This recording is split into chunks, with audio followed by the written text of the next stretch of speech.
नमस्कार। आप सभी दर्शकों को हिंदी दिवस की शुभकामनाएं। आज दूरदर्शन केंद्र द्वारा आयोजित इस परिचर्या में हमारे साथ दो विशेषज्ञों को आमंत्रित हमने किया है। मेरे बाएं बैठे हुए हैं नगर राजभाषा कार्यान्वयन समिति के सचिव डॉक्टर मंजेश पराशर जी, और उनके बाएं साइड में बैठे हुए हैं हरिराम पंसारी जी, जो राजभाषा सलाहकार हैं software technology park of India के। तो आइए इस परिचर्चा को आरंभ करते हैं। जैसा कि आप सभी जानते हैं, भारत गणराज्य की राजभाषा हिंदी है। सन 1949 में आज ही के दिन यानी 14 सितंबर को हिंदी को संघ की राजभाषा के तौर पर स्वीकार किया गया, और जब हमारा गणराज्य 26 जनवरी 1950 को घोषित हुआ तो उसके बाद में संघ की राजभाषा हिंदी ही मानी गई है, और 1953 से इसका लगातार प्रयोग भी सुनिश्चित किया गया है। तो आज हिंदी दिवस के मौके पर हमारे पास में जो विशेषज्ञ उपलब्ध हैं, हम उनसे जानना चाहेंगे कि इस राजभाषा हिंदी का जो वर्तमान की स्थिति है उस पर उनका क्या कहना है, और कर्मचारियों के प्रयोग के लिए उनकी जो सलाह होगी वो भी हमारे लिए काफ़ी महत्वपूर्ण होगी। तो आइए सबसे पहले मैं नगर राजभाषा कार्यान्वयन समिति के जो सचिव हैं उनसे ये जानना चाहूँगा कि राजभाषा और राष्ट्रभाषा ये दोनों क्या चीज़ है, तो क्या हम हिंदी को राष्ट्रभाषा भी बोल सकते हैं? आइए मैं मंजेश जी से ये जानना चाहूँगा। मंजेश जी, राजभाषा और राष्ट्रभाषा इसका क्या, दोनों में क्या तात्पर्य है? नमस्कार, सभी दर्शकों को हिंदी दिवस की हार्दिक शुभकामनाएं। राष्ट्रभाषा जो राष्ट्र की भाषा है, जिसे दर्जा प्राप्त है संवैधानिक रूप से, उसे राष्ट्रभाषा कहते हैं। संविधान की अनुसूची में जो भाषाएं हैं उन सभी को हम कह सकते हैं, लेकिन संवैधानिक रूप से कहीं भी इस बात की चर्चा नहीं है कि किसी भाषा को राष्ट्रभाषा की दर्जा प्राप्त है, पहली चीज़। दूसरी, राजभाषा। राजभाषा उसे कहते हैं जो राजकाज की भाषा के रूप में इस्तेमाल होती है। जैसे किसी भी सरकार के कार्यालय में, केंद्र सरकार हो या राज्य सरकार हो, वहाँ जो भाषा प्रयोग में लाई जाती है उसे राजभाषा की संज्ञा प्रदान की गई है। भारत की आज़ादी के बाद राष्ट्र स्तर पे जब आवश्यकता महसूस हुई कि अब आज़ादी मिली है तो हमारी अपनी एक भाषा भी होनी चाहिए जिसमें सभी कार्य हों, ताकि जो शासन है उसके कार्य जनमानस तक पहुंच सके।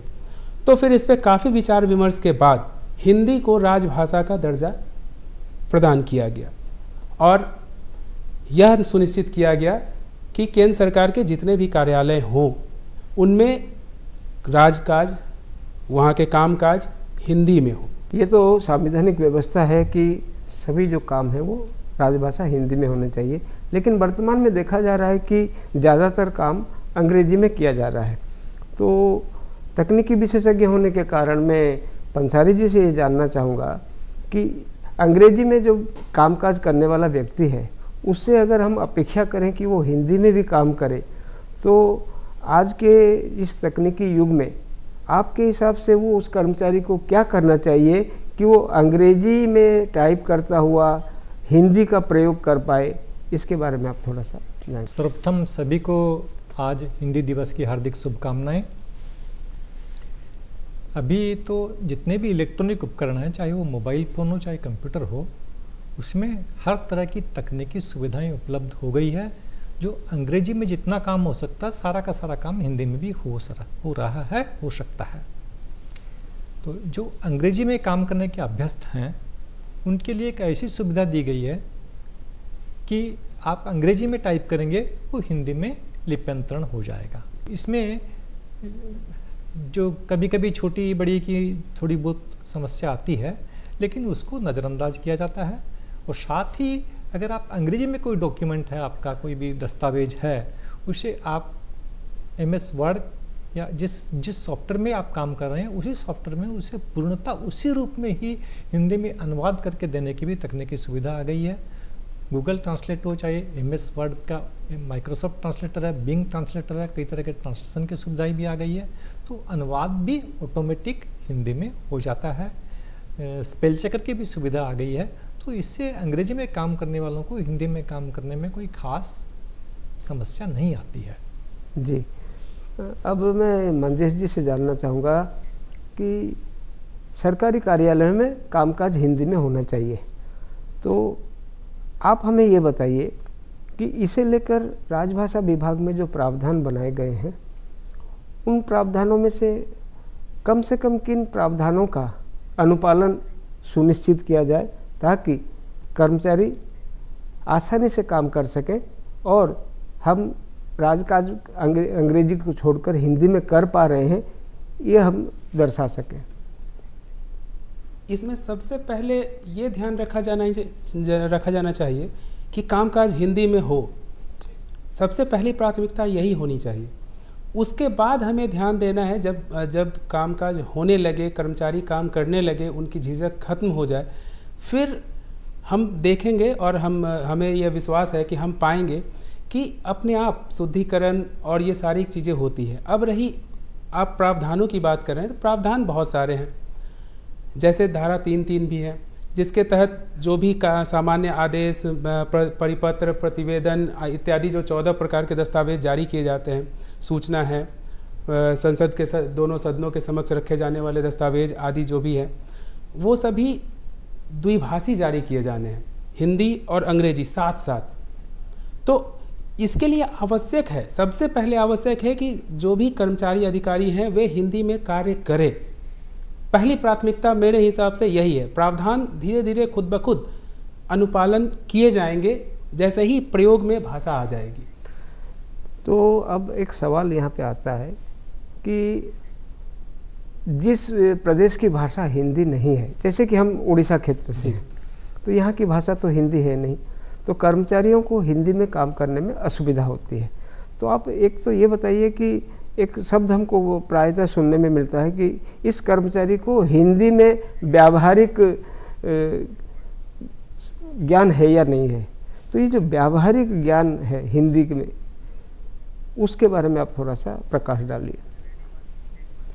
व्यावहारिक ज्ञान अगर आप मुझसे पूछते हैं तो सबसे बड़ी चीज़ यही है कि ऐसा नहीं है कि व्यावहारिक ज्ञान नहीं है। सभी सुनते हैं, बातें करते हैं। आप देश भर में कहीं भी भ्रमण करिए, आपको सुनने को मिलेगा। हाँ, सबसे बड़ी समस्या है झिझक की। मतलब जब बात लिखने की आती है, प्रयोग करने की आती है, तो वहाँ झिझक शुरू होती है। और उसका कारण सिर्फ यही है कि हम शुरुआत ही नहीं कर पाते हैं, और उसमें फिर कई तरह की बातें हमारे दिमाग में बैठी रहती है कि क्लिष्ट हिंदी होगा, ऐसा होना चाहिए, कार्यालय में हमें यह शब्द प्रयोग करना चाहिए, इस तरह से इसे व्यवहार में लाना चाहिए। इन जो भी ये पाबंदियां हैं, इन्हें जब तक हम तोड़कर शुरुआत नहीं करेंगे, तब तक वो व्यवहारिक ज्ञान की जो समझ है, जो हमारे दिमाग में डाली गई है, हम उससे ऊपर नहीं उठ पाएंगे। व्यवहारिक ज्ञान अगर हमसे पूछते हैं तो वही हमें व्यवहार में, कार्यालय के कार्यों में हिंदी को व्यवहार में लाएंगे, वही व्यवहारिक ज्ञान है। व्यावहारिक ज्ञान और कार्य साधक ज्ञान, दोनों में क्या अंतर है? पहला अंतर यही है कि हम बोलते तो हैं लेकिन कार्य में नहीं लेके आते।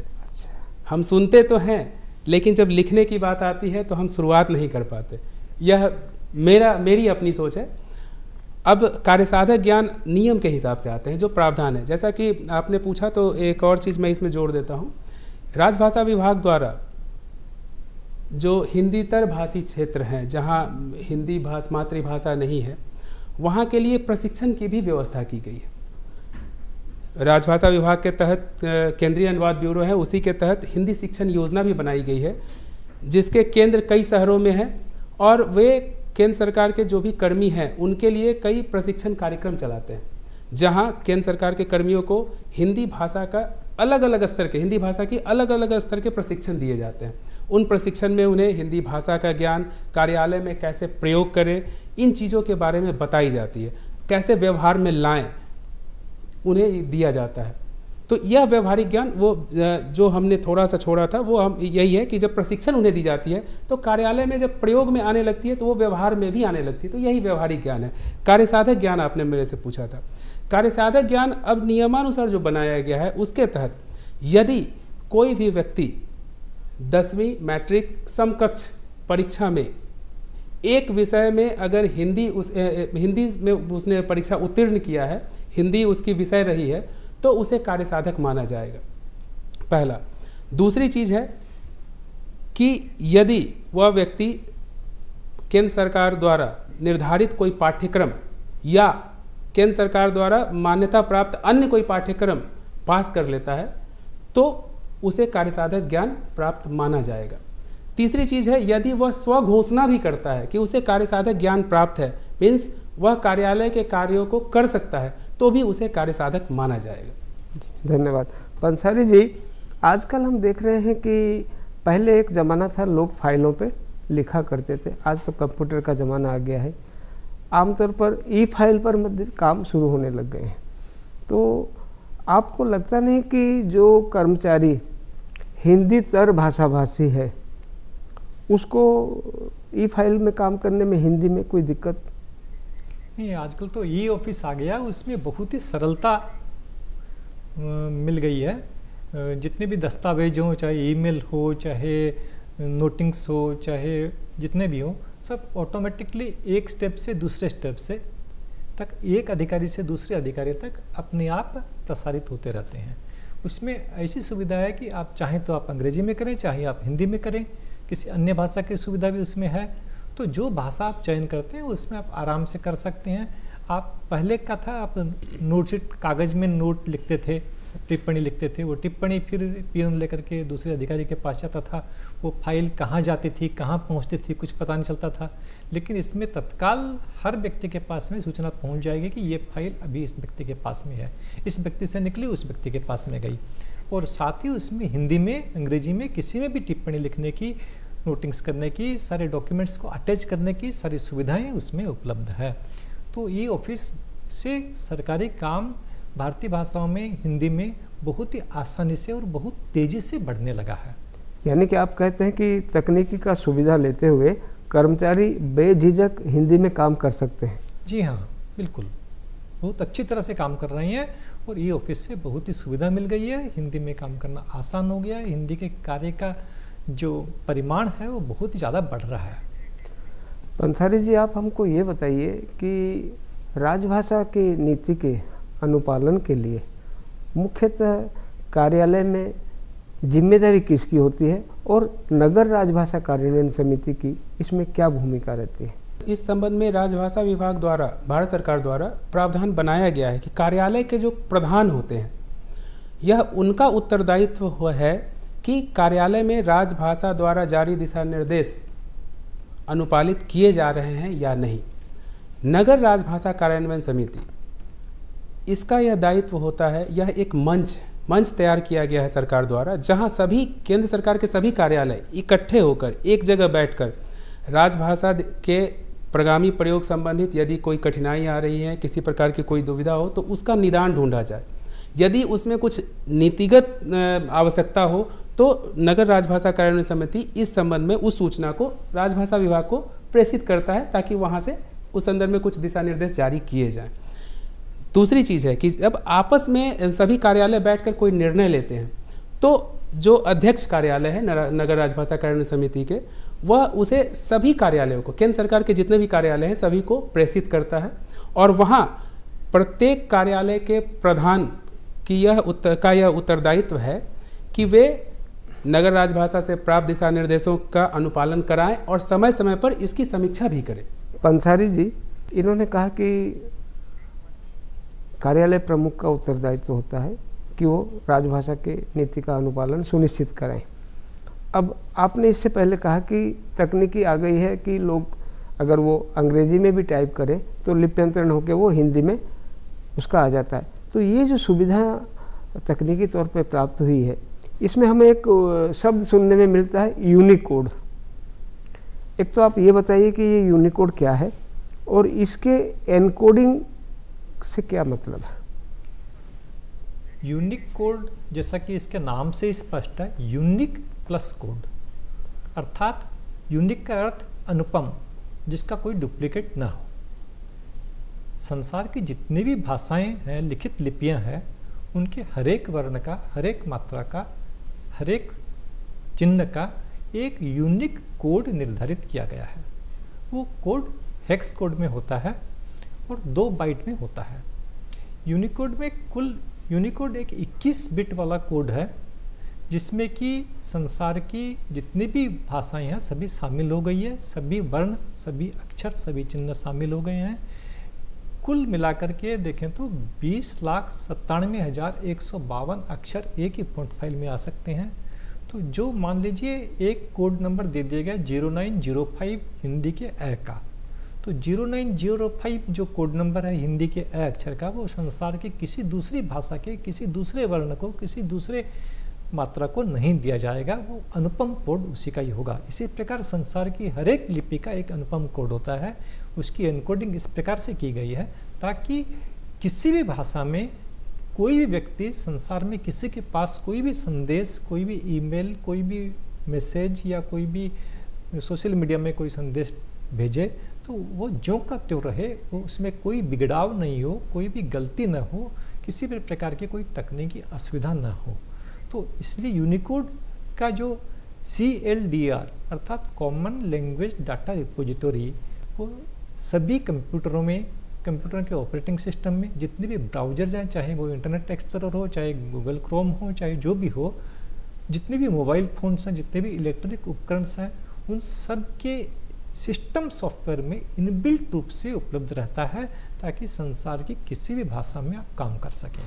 तो यूनिकोड आने के बाद हिंदी भाषा की जो भी समस्याएं थी, जो भी आपस में संचार की समस्याएं थी, वो सब समाप्त हो गई और हिंदी का प्रयोग बहुत तेज़ी से बढ़ रहा है, सोशल मीडिया में बढ़ रहा है, हर जगह पर बढ़ रहा है।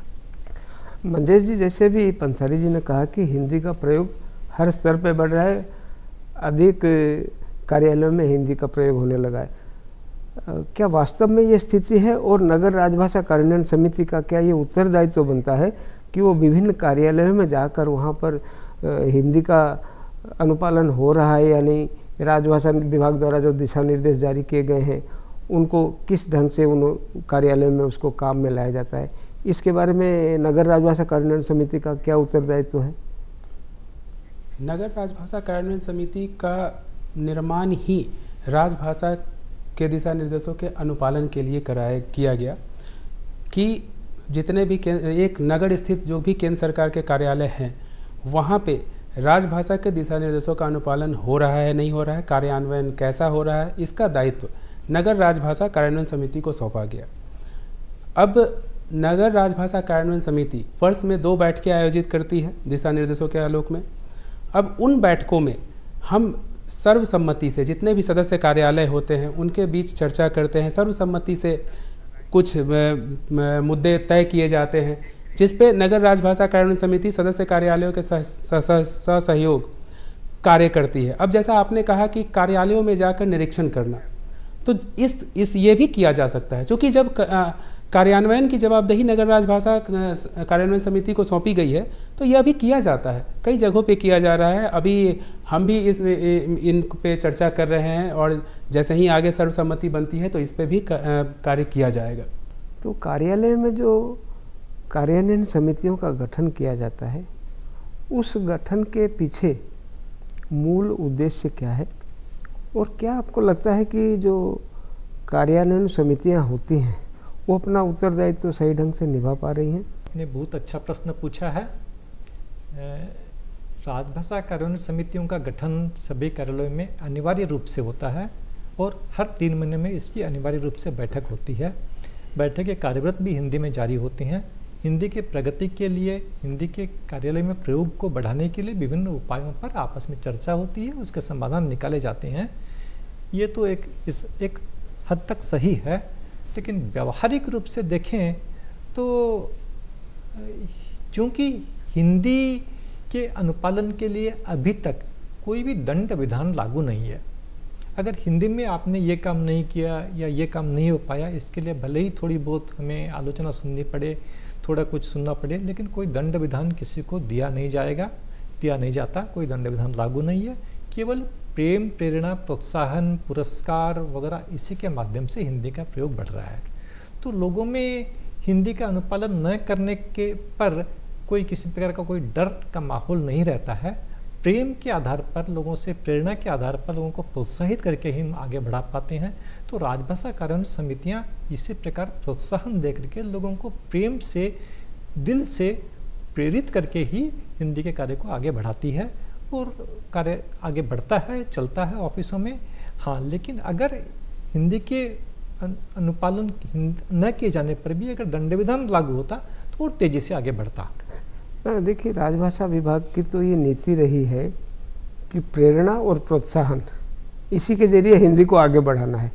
क्योंकि आप जानते हैं भारत एक बहुभाषी राष्ट्र है, तो और भाषा एक ऐसी संवेदनशील विषय होती है कि भाषा को लेकर जल्दी से लोगों के बीच में वैमनस्य बढ़ जाता है। शायद यही कारण रहा होगा कि राजभाषा विभाग ने हिंदी के प्रयोग को लेकर एक लचीला रुख अपनाया है और प्रेरणा और प्रोत्साहन, ये दो शब्दों का प्रयोग करते हुए राजभाषा को आगे बढ़ाने की बात कही गई है। मगर मैं मंजेश जी से ये जानना चाहूँगा, क्या नगर राजभाषा कार्यान्वयन समिति के स्तर पर हम कार्यालय में जाकर निरीक्षण करते हुए उन पे किस तरह का एक दबाव डाल सकते हैं क्या कि भाई आप हिंदी में ज़्यादा से ज़्यादा काम करें, या फिर आपके हिसाब से दबाव डालने की आवश्यकता नहीं है, हिंदी का काम स्वतः ही आगे बढ़ता रहेगा? नहीं, यह कहना थोड़ा ठीक नहीं है। दबाव अगर हो, मैं नहीं कहता कि आप दंडात्मक विधान लाइए, लेकिन थोड़ा दबाव होने से विकास होगा, प्रभाव थोड़ा ज़्यादा होगा। अब नगर राजभाषा कार्यान्वयन समिति के निरीक्षण की जहाँ तक बात है, तो ये तो आपस में सभी बैठक में चर्चा करके और निर्णय लेने की बात है। ऐसे अगर विधान की बात करें तो राजभाषा द्वारा निरीक्षण का अधिकार नगर राजभाषा कार्यान्वयन समिति को नहीं दिया गया है। इस संबंध में जहाँ तक मेरी जानकारी, मुझे जो प्राप्त है कि नहीं दिया गया है। तो आपस में हाँ, लेकिन एक चीज़ ये है कि नगर राजभाषा कार्यान्वयन समिति जो कि समिति है, तो इसमें जो भी निर्णय लिए जाते हैं वो बैठक में लिए जाते हैं। तो बैठक में अगर यह निर्णय लिया जाता है तो फिर किया जा सकता है। हम नगर राजभाषा कार्यान्वयन समिति केंद्र सरकार के जो भी कार्यालय है वहाँ निरीक्षण कर सकती है, या फिर अभी भी हम जो रिपोर्टों की समीक्षा करते हैं, निरीक्षण तो ठीक है कि कार्यालय में जाके किया जाना, रिपोर्टों की जब समीक्षा करते हैं तो बैठकों में जो कार्यालय प्रधान हैं उनकी उपस्थिति अनिवार्य होती है और उनके समक्ष यह चर्चा की जाती है कि भाई काम नहीं हो पा रहे हैं। इस संदर्भ में मैं एक तरफ आपका ध्यान आकृष्ट करना चाहूँगा, जो व्यवहारिकता है। अभी हाल ही में बैठक के दौरान यह मुद्दा प्रकाश में लाया गया कि अभी भी केंद्र सरकार के कई कार्यालय हैं जहां वर्षों से राजभाषा संबंधी पद रिक्त पड़े हैं। और मैं आपको एक चीज़ बता रहा हूं कि मैंने बहुत कम समय में ये देखा है कि जिस कार्यालय में भी राजभाषा संबंधी पद सृजित हैं और वहां कर्मी तैनात हैं, वहां राजभाषा के प्रयोग में आपको बढ़ावा देखने को मिल रहा है, उसका प्रभाव दिख रहा है। तो एक ये ऐसा क्षेत्र है जहां ध्यान देने की आवश्यकता है। पंसारी जी, कर्मचारियों में हिंदी के प्रयोग को बढ़ावा देने के लिए कार्यशालाओं का आपके हिसाब से क्या महत्व है? हिंदी कार्यशालाओं का आयोजन ही किया जाता है कर्मचारियों को हिंदी में काम करने का अभ्यास कराने के लिए। तो कार्यशालाओं में तकनीकी सुविधाओं की जानकारी दी जाती है, विभिन्न प्रकार के नोटिंग, ड्राफ्टिंग कैसे किया जाना है इसका अभ्यास करवाया जाता है, पत्र लेखन वगैरह सब कैसे करना चाहिए उसका अभ्यास कराया जाता है, नई नई जानकारियाँ दी जाती हैं उनको। तो इससे कर्मचारियों में हिंदी में काम करने का उनका अभ्यास बढ़ता है और अपने ऑफिस के कार्य वो कर पाते हैं।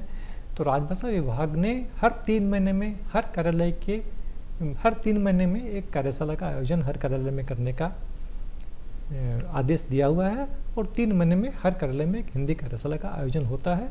जो छोटे छोटे कार्यालय हैं वो कई कार्यालय मिल करके या नगर राजभाषा कार्यान्वयन समिति के तत्वावधान के अंतर्गत एक संयुक्त कार्यशाला का आयोजन कर लेते हैं।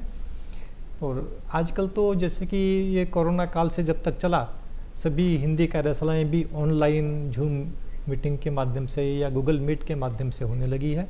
विभिन्न सरकारी बैठकें भी ऑनलाइन होने लगी है। सभी वीडियो कॉन्फ्रेंसिंग के माध्यम से भी हिंदी कार्यशालाएं होती है। तो इसमें तकनीकी ज्ञान भी लोगों का बढ़ रहा है, कर्मचारियों का तकनीकी ज्ञान भी काफ़ी बढ़ गया है, सभी एडवांस्ड होते गए हैं तकनीकी रूप से। तो एक प्रकार से सभी को काफ़ी सहयोग मिला है हिंदी कार्यशालाओं से, और हिंदी का अभ्यास होने से सबका हिंदी का प्रयोग भी काफ़ी बढ़ा है। मंजेश जी, आप मूलतः उड़ीसा से हैं नहीं, तो आप जब उड़ीसा में आए आपको कुछ लगा कि ये क्षेत्र जो है हिंदीतर भाषी होने के बावजूद यहाँ पे हिंदी में काम करने का वातावरण आपको अनुकूल लग रहा है? मैं पुनः यही कहना चाहूँगा कि ऐसा नहीं है कि यह हिंदीतर भाषी क्षेत्र है तो यहाँ लोगों को हिंदी में बहुत ज़्यादा परेशानी है।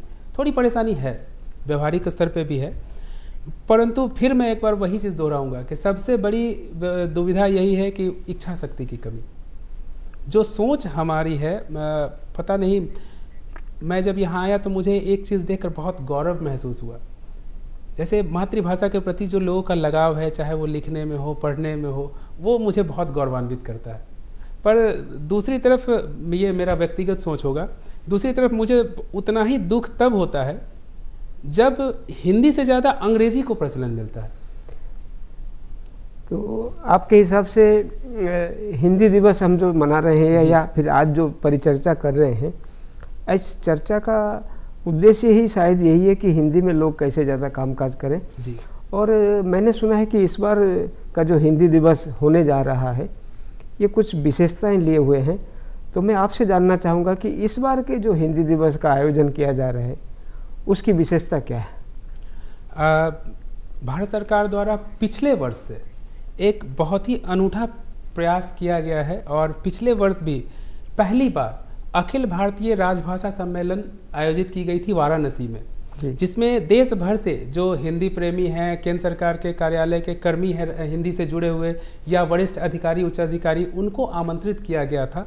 और वहाँ इस बात पे एक विस्तृत पैमाने पे चर्चा हुई, कैसे बढ़ाए, कि किस सरकार क्या काम कर रही है, ये सब चर्चा हुई। तो इससे एक मनोबल, मुझे यह लगता है कि केंद्र जो भी कर्मी हैं या देशवासी हैं उनका मनोबल ऊंचा होता है। तो और इस बार भी अभी 14-15 सितंबर को सूरत, गुजरात में द्वितीय अखिल भारतीय राजभाषा सम्मेलन का आयोजन किया जा रहा है पुनः। यानी आपका कहना है कि आज सूरत में हिंदी दिवस के जो है उसका उद्घाटन किया जा रहा है। आज सूरत में उद्घाटन किया जा रहा है और कल भी इस पे चर्चा जारी रहेगी, जिसमें विद्वत जन रहेंगे और वो कई विषयों पे चर्चा करेंगे और कई चीज़ें साझा करेंगे। जितने भी हिंदी प्रेमी हैं, केंद्र सरकार के सभी कार्यालयों के कर्मचारी, अधिकारी वहाँ उपस्थित होंगे, तो उन्हें यह जानकारी मिलेगी कि हिंदी किस प्रकार अपना प्रभाव फैला रही है, किस प्रकार हिंदी दिन रात उन्नयन, अपने आप को उन्नत कर रही है। तो ये इसका एक अलग ही प्रभाव है। यानी कुल मिला के हम ये कह सकते हैं कि इस बार का जो हिंदी दिवस है ये अपने आप में अनूठा इस लिहाज से भी है कि इस बार सामूहिक तौर पर सूरत में हिंदी दिवस का उद्घाटन किया जाएगा और बाद में सभी कार्यालय अपने अपने स्तर पर समापन समारोह अपने कार्यालय में करेंगे। तो आप सभी को मैं पुनः हिंदी दिवस पर शुभकामनाएं देते हुए, और विशेष करके हमारे जो मेहमान आज आए हैं विशेषज्ञ हमारे पंसारी जी और मंजेश जी, इनका धन्यवाद करते हुए मैं इस कार्यक्रम को समाप्त करता हूँ। नमस्कार।